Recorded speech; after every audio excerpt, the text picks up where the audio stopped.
Yes, hello, I'm not dead. And today I decided I'm gonna upload the next episode of All Things Astroneer. Today we'll be talking about power.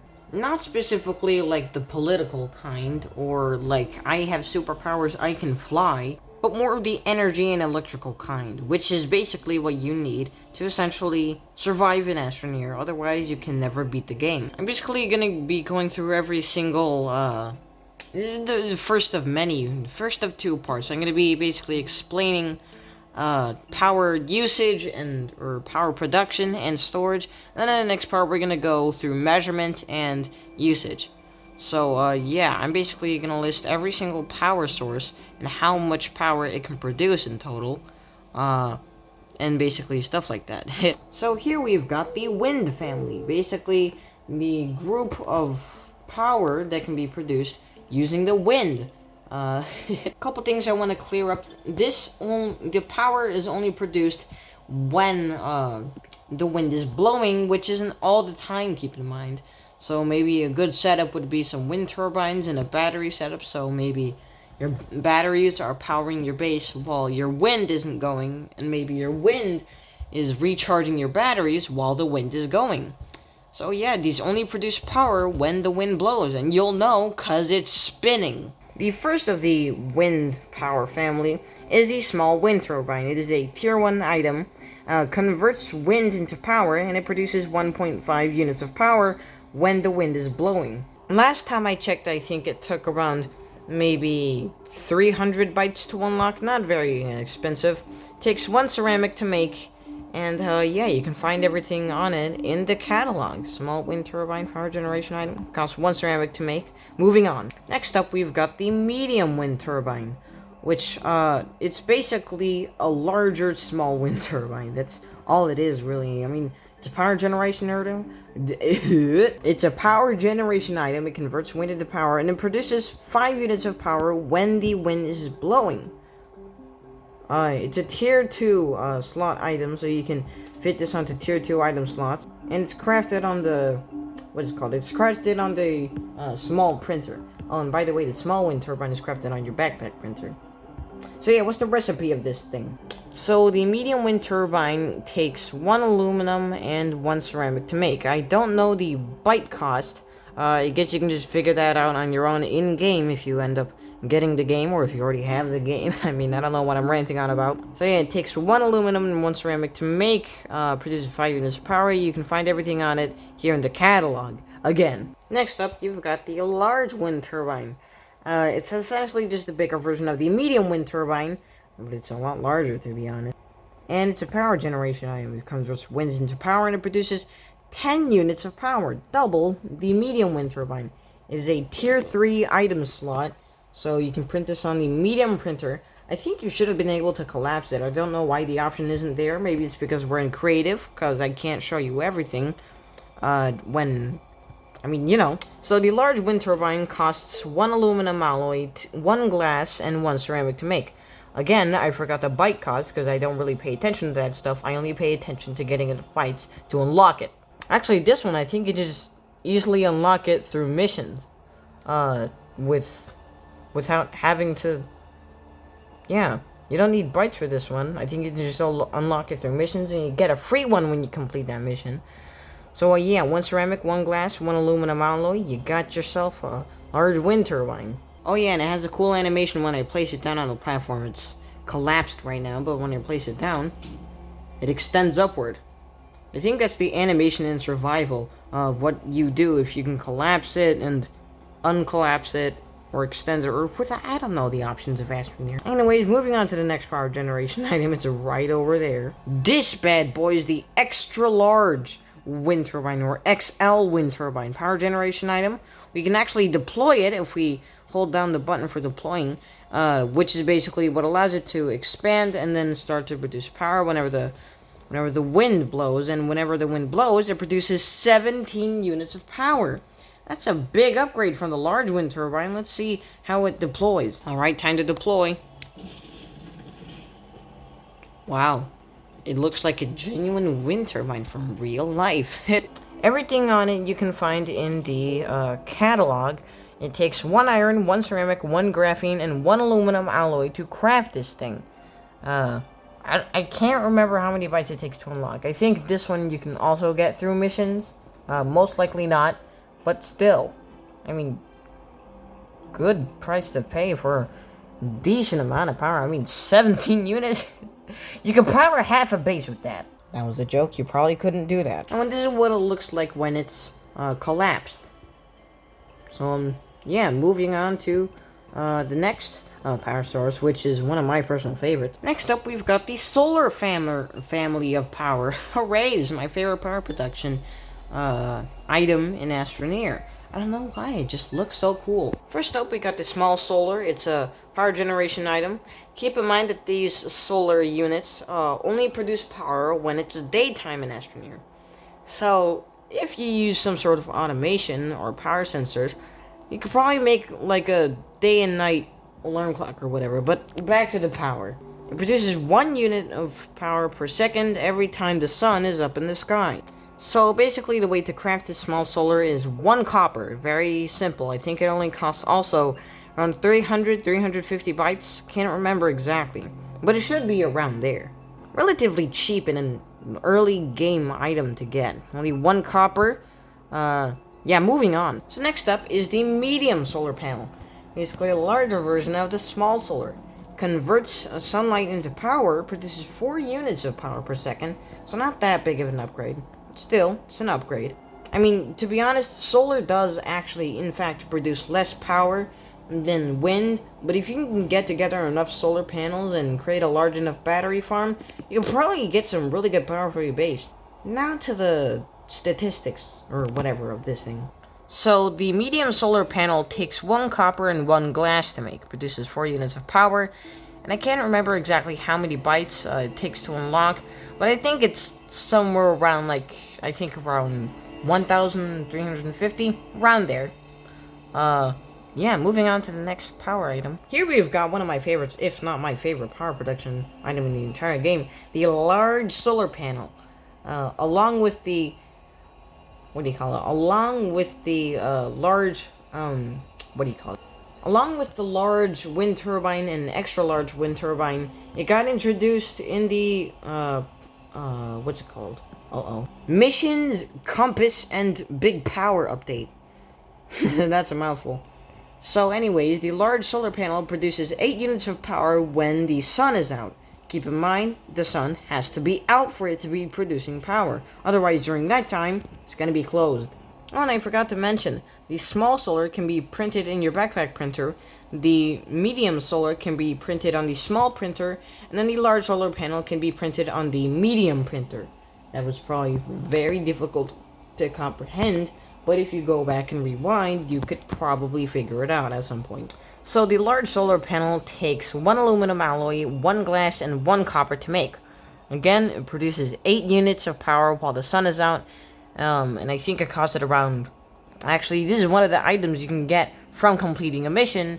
You not only do you get the schematic, or the blueprints to basically craft it, you also get, one of it itself. You get a free large solar panel if you complete that mission. Lastly of the solar family, but definitely actually the opposite of least, we have the solar array. It doesn't actually say extra large solar panel, it just says solar array, because, I mean, look at it. So, convert sunlight into a high amount of power, to be exact, 14 units of power per second while the sun is out. That is a lot of power. Keep in mind that it does produce less than the wind turbines, which is why the extra large wind turbine was 17, and this one is only 14. But still, that's a decent amount of power, and if you put together enough of these, you make some pretty good base power. So the solar array takes 1 copper, 1 glass, 1 aluminum alloy, and 1 graphene to create. I can't remember exactly how many bytes it took to unlock. Definitely more than 10,000. But yeah, produces 14 units of power while the sun is out, and it can be crafted on the extra large printer. Or sorry, no, large printer. I'm getting these things mixed up. Oh no. That concludes our segment of the solar production power. And on to the generators segment. So the small generator can be crafted on the backpack printer and produces 2 units of power while it is activated. 2 units of power isn't bad for something that needs a fuel, but it needs a fuel, which is very annoying to maintain. If you want this thing to go on for a very long time, you're going to need a lot of organic, which is the resource that it needs to be fueled, to keep this thing going for your base and producing power. So yeah, it takes away at the organic relatively slowly. I mean, you could probably last around a minute and a half, maybe 2 minutes with just one piece of organic. I don't know the exacts, but it produces 2 units of power every time you turn it on. And once it turns off and you run out of organic, you're gonna have to place another piece of it on top. Okay, moving on. Forgot to mention, you can turn it off if you want to. It's not just gonna stay on and consume your organic while you plead with the Lord that you don't run out of power at your base. Now, it's a relatively simple early game power production item. I think it's actually already unlocked when you start the game. You don't need any bytes to unlock it, and it takes only 1 compound to craft. Again, you do need organic, the resource, to fuel this thing so that it can go on and produce power, and it produces 2 units of power every time it's fueled. Okay, moving on. The only other generator item is the medium generator. This one, instead of organic, takes carbon to run. So basically a portable power source that runs on carbon. It produces 9 units of power. That's 7 more units of power than the small generator. I can definitely English well. Now, it takes carbon to run, and it does produce a lot of power, but I think it consumes carbon faster than the other generator consumes organic. Maybe not. I don't know. I feel like it is a little faster. Maybe a little slower. I don't know. Your carbon will last a certain amount of time, and then it'll stop producing energy. Then you'll need to get another piece of carbon, slap it on the slot, and then that bad boy will start producing power again. It can be crafted on the small printer using 1 aluminum and 1 tungsten. That's a little bit more expensive than the 1 compound that you, little guy, take to make. Like I said before, it takes 9 or... to be honest, I think it costs like the 1,000 or 3,000 bytes to unlock. Relatively expensive. I don't know why. It's just weird. But yes, it does cost bytes to unlock. You can get it free from a mission. But once you do, you have yourself a medium generator. You can craft it with 1 aluminum, 1 tungsten, produces 9 units of power while you have it running on carbon. But once that carbon runs out, you're gonna have to replace that carbon with a new one. Moving on to the permanent power sources. Moving on to the RTG family, the most expensive power producers in the entire game. And that's not a joke, and you'll see why. Starting off with the QT RTG. Get it? Cutie? Because it's a smaller version than the larger RTG. Cutie? Yeah, you get it.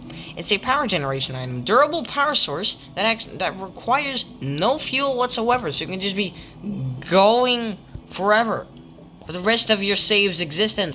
Available as rewards from Exodynamics or rarely found in Rex. So yes, you can find this in Rex, I think mostly usually on Aatrox, because that's where a lot of the rare resources are, especially in Rex. So yeah, it can be a reward from an event if you've crossed a certain goal, or if you've completed a certain mission that can reward you with a QT RTG and some bytes, but this cannot be crafted or unlocked. You can also, I think, trade for it on the trade platform. I can't remember. I don't think you can. But still, it produces 1 unit of power permanently. It will not stop. It's pretty good for when you're using hoverboards. We'll talk about hoverboards in another video. But pretty good for when you're using hoverboards and you need a permanent power source to power the hoverboard while you're going along. The QT RTG is a really good source. Also, in my first All Things Astroneer video, I talked about some of the oxygen items that required power. Specifically, the portable oxygenator. That can also use a QT RTG. So there's a lot of ways you can use this little guy. Mostly for power, because that's why it exists. I mean, why did I say that? Yes, I can definitely English well. So apparently here in Creative, you can craft it for 2 nanocarbon alloys, which is actually more expensive than its larger predecessor, which we will talk about in a little bit.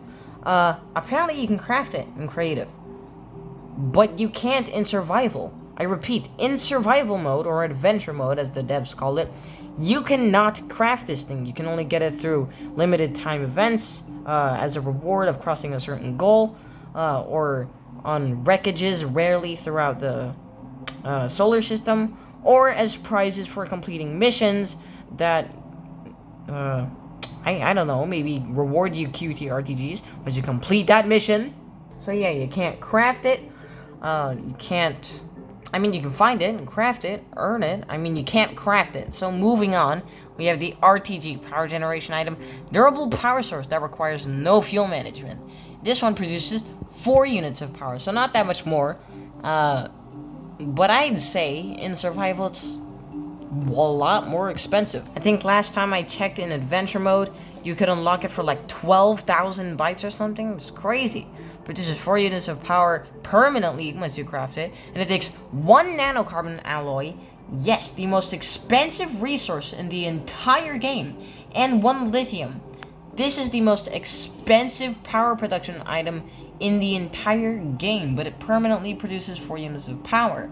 I think this one you can actually get from a mission for free, once for, I think, completing the game, and another time for finishing all these snail missions, which we'll also talk about in another All Things Astroneer video. Anyways, moving on to a more unexpected power production item, or not item, friend, actually. Also, by the way, forgot to mention, the QT RTG cannot be crafted, but the regular RTG can be crafted on the small printer, and it's a tier 2 item, so you can fit it into a tier 2 item slot.